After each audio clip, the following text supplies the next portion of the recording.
बिना जेठ के जेठानी। लक्ष्मी जैसे ही शादी करके अपने घर आई, उसने देखा कि उसके घर में सास ससुर और उसके पति के अलावा एक जेठानी भी है। लेकिन जेठ जी का तो कोई अता पता ही नहीं। जब भी लक्ष्मी किसी से अपने जेठ के बारे में पूछती, तो कोई भी सीधे सीधे जवाब नहीं देता। बिना जेठ जेठानी को देखकर लक्ष्मी का दिमाग घूम गया था। जेठानी जी, इस घर में कोई नहीं बताता कि आपके पति देव कहाँ है। आप तो बता दीजिए। अरे तुमसे कितनी बार कह चुकी हूँ कि ये सवाल मुझसे मत पूछा करो। लक्ष्मी अपनी सास के पास जाती है। सासू माँ, अब कैसी माँ है? आपकी बड़ी बहू बिना पति के घर में रहती है और आपको बुरा भी नहीं लगता? अरे तुम फिर भी वही सवाल कर रही हो। तुम ये मान लो कि तुम्हारी जेठानी बिना जेठ की है। उसमें तुम्हें परेशानी क्या है? परेशानी नहीं है सासू माँ, लेकिन आज तक कभी ऐसा देखा भी नहीं। बिना सास की ससुर, बिना ससुर की सास, बिना जेठ जेठानी।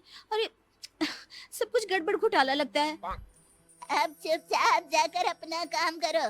ज्यादा जग्गा जासूस बनने की जरूरत नहीं है, समझी? लक्ष्मी बेचारी जाकर चुपचाप अपना काम करने लगती है।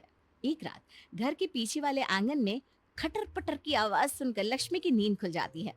लक्ष्मी चुपचाप अपने कमरे की खिड़की से झांक कर देखती है। ये क्या? जिठानी जी तो किसी आदमी के साथ चोरी छुपे बातें कर रही हैं। मुझे जाकर पता करना होगा। लक्ष्मी जाकर उनकी बातें सुनती है। इस तरह चोरी छुपे मुझे मिलने क्यों आते हो? किसी को पता चल गया तो? अरे पता चल गया तो चल जाने दो। तुम जानती हो ना मैं तुमसे कितना प्यार करता हूँ। हाँ, मैं जानती हूँ, लेकिन ये घर वाले तो नहीं जानते ना। अब हम और कितने दिन एक दूसरे से ऐसे ही दूर रहेंगे? क्या कर सकते हैं? अब तो मेरी देवरानी घर में आ गई है। बार बार पूछती है, जेठानी जी आपकी पति देव कहाँ है? आप बिना जेठ की जेठानी कैसे हैं? तुम चिंता मत करो, मैं कुछ सोचता हूँ, लेकिन अब मैं तुम्हारे बिना ज्यादा नहीं रह सकता। लक्ष्मी चुपचाप उन दोनों की बात सुनकर अपने कमरे में लौट आती है और मन ही मन सोचने लगती है कि वो अपनी जेठानी के इस चक्कर के बारे में पता लगा कर रहेगी। अगले दिन लक्ष्मी अपने पति से पूछती है, अजी सुनते हो, जरा अपने बड़े भाई के बारे में कुछ तो बताओ। कैसा बड़ा भाई? मैं अपने माँ बाप का इकलौता बेटा हूँ। मैंने तुम्हें पहले भी कहा था ना, तुम समझती क्यों नहीं हो? अगर तुम इकलौते बेटी हो तो मेरी जेठानी ये किसकी बीवी है? अगर तुम्हारा कोई बड़ा भाई नहीं तो वो मेरी जेठानी कैसे होगी? देखो, इस बारे में इस घर में कोई सवाल जवाब नहीं करता। और अच्छा होगा कि तुम भी मत करो। बस ये मान लो कि वो तुम्हारी जेठानी है, लेकिन तुम्हारा कोई जेठ है ही नहीं। अरे ऐसे कैसे मान लूं? ऐसा कहीं होता है क्या? होता है, हमारे घर में होता है। मिल गई तसल्ली, अब जाओ यहाँ से। लक्ष्मी बेचारी चुपचाप अपना सा मुंह लेकर वहां से वापस चली जाती है। अगले दिन जब लक्ष्मी बाजार जाती है तो उसे वही आदमी नजर आता है जो उसने रात को अपनी जेठानी के साथ देखा था। अरे सुनिए भाई साहब, जरा मेरी बात तो सुनिए। अब क्या हुआ बहन जी, कौन है आप? क्या काम है आपको मुझसे? देखिए, मैं आपके बारे में सब जानती हूँ। कल रात आप मेरे घर आए थे मेरी जेठानी से मिलने। आखिर आप है कौन? अरे क्या बताऊं, तुम्हारी जेठानी का पति हूँ मैं, और भला कौन? तभी तो रात को अपनी बीवी से मिलने आया था। लेकिन अगर आप उनके पति हैं, तो उनके घर के बड़े बेटे हैं, तो घर में आकर क्यों नहीं रहते अपनी बीवी के साथ? या फिर अपनी बीवी को अपने साथ ले जाओ। देखो बहुत लंबी कहानी है, कोई मेरी मदद करने को तैयार नहीं है। मुझे तो अपनी बीवी के साथ रहना भी है। अच्छा, पहले तो ये बताओ कि तुम्हारे बारे में उस घर में कोई बात क्यों नहीं करता? अरे क्यों करेंगे, मेरा उस घर वालों से कोई लेना देना है ही नहीं। ये क्या बात हुई? जब मेरी जेठानी तुम्हारी बीवी है तो तुम मेरे जेठ हुए ना, उस घर के बड़े बेटे। अरे नहीं नहीं, यही तो कहानी में ट्विस्ट है। मैं तुम्हारी जेठानी का पति हूँ, लेकिन उस घर का बड़ा बेटा नहीं हूँ। ये भगवान, मैं पागल हो जाऊंगी। मेरे तो कुछ समझ में नहीं आ रहा। सीधे सीधे बताओ ना, बात क्या है? अब क्या बताऊं, कर्जा लिया था, कर्जा तुम्हारी सास से पूरे 25,000 का। वो मैं चुका नहीं पाया। हाँ तो अ, इसका तुम्हारी बीवी यानी मेरी जेठानी से क्या लेना देना? लेना देना तो है ही। तुम्हारी सास बहुत मक्कार औरत है। कहती है अगर मैं उसका कर्जा नहीं चुका पाया तो मेरी बीवी को अपने घर ले जाएगी और उससे काम करवाएगी, तब तक जब तक 25,000 का काम नहीं करवा लेती। ओह, तो इसका मतलब तुमने अपनी बीवी को गिरवी रख दिया है, वो भी मेरी सास के पास। अरे नहीं नहीं, मैंने गिरवी नहीं रखा।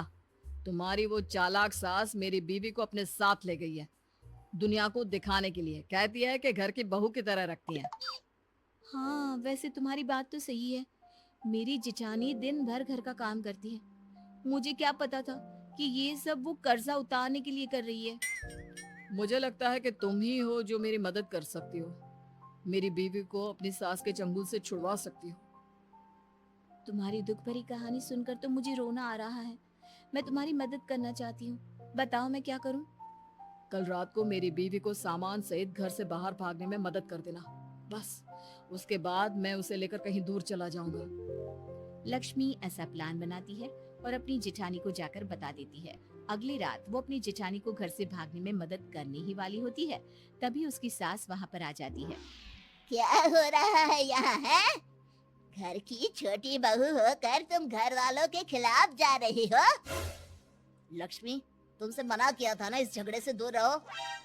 लेकिन आप लोगों ने किसी की बीवी को अपने घर में बंधुआ मजदूर बनाकर रखा हुआ है, ये कोई अच्छी बात है क्या? जबरदस्ती उसे जेठानी का नाम देकर इस घर की बहू बनाकर दिन रात काम करवाते रहते हैं। अब ये तुमसे किसने कहा है? ये मनगढ़ंत कहानी कहाँ से बना कर लाई हो? इसका पति मिल गया था मुझे कल बाजार में, और उसी ने मुझे बताया कि कुछ पैसों की वजह से आपने उसकी बीवी को अपने घर में रख लिया है। लगता है भाई साहब ने तुमको भी पागल बना दिया। मतलब? अरे क्या बताऊं, एक नंबर का नालायक बेटा है। हमने उसकी शादी इतनी अच्छी लड़की से करवाई, कुछ कमाता नहीं, और ऊपर से ये तुम्हारी जेठानी उसके निकम्मेपन में उसका साथ देती थी। बस इन दोनों को सबक सिखाने के लिए ही उसे कुछ दिन के लिए घर से बाहर निकाल कर रखा हुआ था। अरे बाप रे, तो ये बात है।